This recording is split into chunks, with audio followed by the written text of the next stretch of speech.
کے میدان میں جوہدوں کے پیکان برسر پیکار شاہ عالمدار کو دے کر صدر علی وقار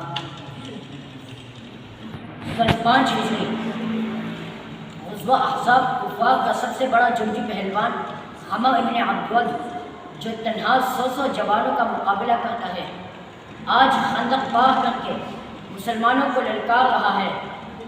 دانا سخن ختم رسل مولا کل صلی اللہ علیہ وسلم ناظر رسالت کی طرف دیتے ہیں، ان کے سر پر عمامہ باندھتے ہیں، ان کو تلوار عطا کرتے ہیں۔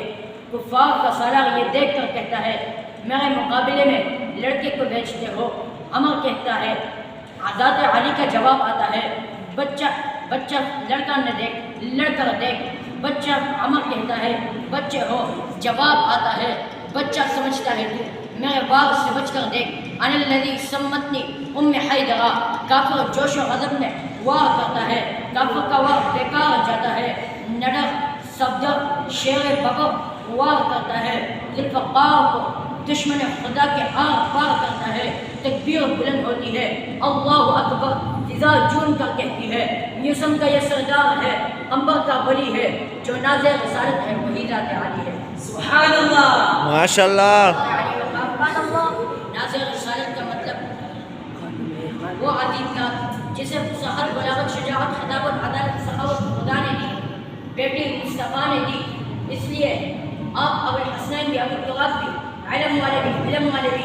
نازع رسالت کا مطلب وہ عظیم ذات جسے آقا علیہ السلام نے اپنا بھائی قرار دیا، شب ہجرت میں بستر دیا، مقام قبا پر انتظار کیا، فتح خیبر کے لیے عالم عطا کیا۔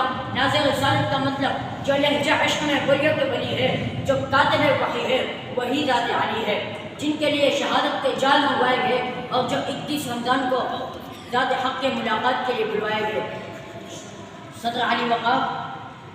نازع رسالت کا مطلب اشداء علی الکفار رحماء بینہم۔